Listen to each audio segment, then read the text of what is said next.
10 दिन की जो मोहलत ईरान को देने का दावा ट्रंप करते हैं, वो मियाद 6 अप्रैल सोमवार को रात 8 बजे पूरी होनी है। ईरान तब तक नहीं रुका तो क्या होगा? क्या ट्रंप ने फाइनल ब्लो नाम का प्लान तैयार किया है? एक्सियोस की रिपोर्ट के अनुसार, जिसमें एक वरिष्ठ अमेरिकी रक्षा अधिकारी का हवाला दिया गया है, व्हाइट हाउस और पेंटागन नई लड़ाकू इकाइयों से अतिरिक्त सैनिकों की तैनाती पर चर्चा कर रहे हैं और इस पर अगले हफ्ते फैसला होने की उम्मीद है। इस प्लान के तहत दावा है कि जिन विकल्पों पर विचार किया जा रहा है, उनमें ईरान के मुख्य तेल निर्यात केंद्र खर्ग द्वीप पर कब्जा करना या उसकी घेराबंदी करना शामिल है।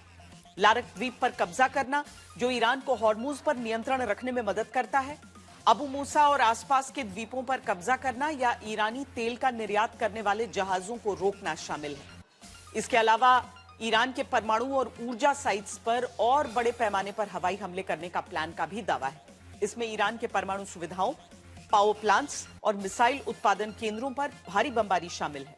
जबकि ट्रंप का सबसे चुनौतीपूर्ण प्लान ईरान के अंदर जमीनी अभियान चलाना है। अमेरिका भी हर प्लान के साथ तैयार है। खर्ग के साथ साथ हॉर्मुज में भी ईरान के माइंस और अंडर वाटर ड्रोन से निपटने को लेकर आज बड़ी खबर आई। अमेरिका ने ईरान के साथ युद्ध में बिना क्रू यानी बिना इंसान के कंट्रोल वाली ड्रोन बोट्स तैनात की हैं। दरअसल अमेरिका हॉर्मुज में अपना दबदबा या कंट्रोल नहीं जमा पाया है। इसका सबसे बड़ा कारण हॉर्मुज में ईरान की सी माइंस और अंडर वाटर ड्रोन्स की मौजूदगी है। अब अमेरिका ने इसका भी तोड़ निकालना शुरू कर दिया है। अमेरिकी रक्षा विभाग ने पहली बार पुष्टि की है कि ग्लोबल ऑटोनोमस रिकॉनेसांस क्राफ्ट यानी गार्क नाम के समुद्री ड्रोन को ऑपरेशन एपिक फ्यूरी के तहत अभियान में तैनात किया गया है। अमेरिका ने इस ड्रोन का पहला ऑपरेशनल इस्तेमाल ऑपरेशन एपिक फ्यूरी के दौरान ही किया। पेंटागन के अनुसार इन गार्क ड्रोन्स ने ऑपरेशन के दौरान 450 से अधिक ऑपरेशनल घंटे और 2200 नॉटिकल माइल्स से अधिक दूरी तय की है। यह पहली बार है जब वॉशिंगटन ने किसी जंग में इस तरह के बोट्स के इस्तेमाल की पुष्टि की है। छोटी और तेज होने के कारण यह आईआरजीसी की फास्ट अटैक बोट्स या माइन लेइंग वेसल्स को ट्रैक करने में भी प्रभावी है। अमेरिका की तरफ से आज जानकारी आई कि 850 क्रूज मिसाइल ईरान पर दागी गईं, लेकिन इतनी खतरनाक मिसाइलें भी ईरान को झुका नहीं पाई। ईरान की तरफ से भी मिसाइल दागी जा रही हैं, जिसकी तारीफ डोनाल्ड ट्रंप तक कर चुके हैं।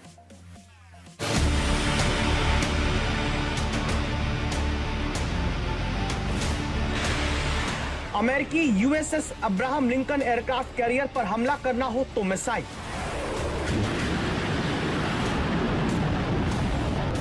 पश्चिम एशिया में अमेरिका के सैन्य ठिकानों को निशाना बनाना हो तो मिसाइल, ईरान की सबसे बड़ी ताकत के प्रति प्यार का इजहार करना हो तो मिसाइल, भारत के खिलाफ शुक्रिया अदा करना हो तो मिसाइल, अमेरिका को चिढ़ाने के लिए स्पेन को शुक्रिया कहना हो तो मिसाइल। पश्चिम एशिया में जंग की शुरुआत से दो ही चीजों की चर्चा है, पहला तेल, दूसरा ईरान की मिसाइल।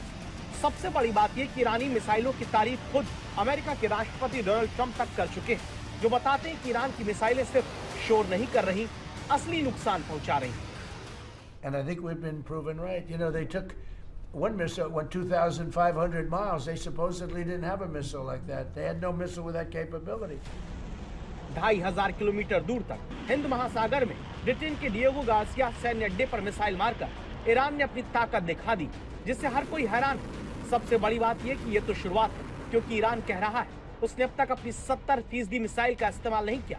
मतलब ये एक शुरुआत है, ईरान की असली मिसाइल का हमला आना तो अभी बाकी है।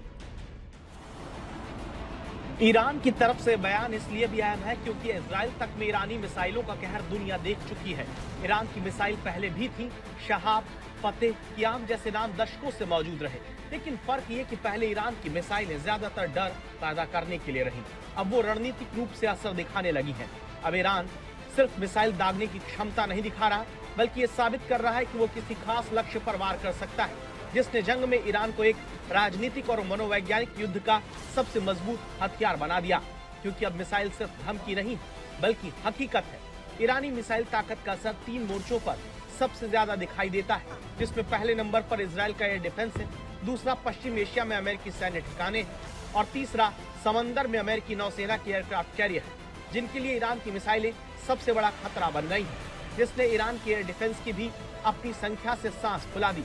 ये ईरान की मिसाइल ही है जिसके डर की वजह से अमेरिकी जंगी बेड़े ओमान से आगे बढ़ नहीं पा रहे। अब सवाल है कि अंतर्राष्ट्रीय प्रतिबंधों, अनेक युद्धों, गृह युद्धों के बावजूद इतना ताकतवर सिस्टम ईरान ने कैसे बना लिया? उसकी मिसाइल इतना सटीक कैसे वार कर रही है?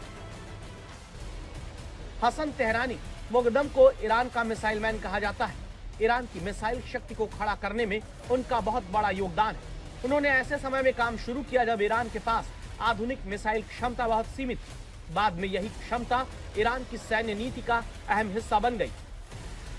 1980 में इराक के तानाशाह रहे सद्दाम हुसैन ने ईरान पर हमला कर दिया था। ये विनाशकारी युद्ध 8 साल तक चला, जिसमें इराक ने लंबी दूरी की मिसाइलों का इस्तेमाल किया। ईरान के पास उस समय इसका मजबूत जवाब नहीं था। इसी कारण ईरान में मिसाइल कार्यक्रम को तेजी से आगे बढ़ाने की जरूरत महसूस हुई। सरकार ने इस मामले में पूरा समर्थन दिया और तेहरानी मुकद्दम इस मिशन के अहम किरदार के रूप में नेतृत्व के सामने थे। ईरान पर लंबे समय से अंतर्राष्ट्रीय प्रतिबंध रहे हैं। ऐसे में बाहरी तकनीक पर निर्भर रहना कठिन था। तेहरानी मुकद्दम ने स्वदेशी विकास को प्राथमिकता दी। उन्होंने स्थानीय इंजीनियर्स और वैज्ञानिकों की टीम तैयार की।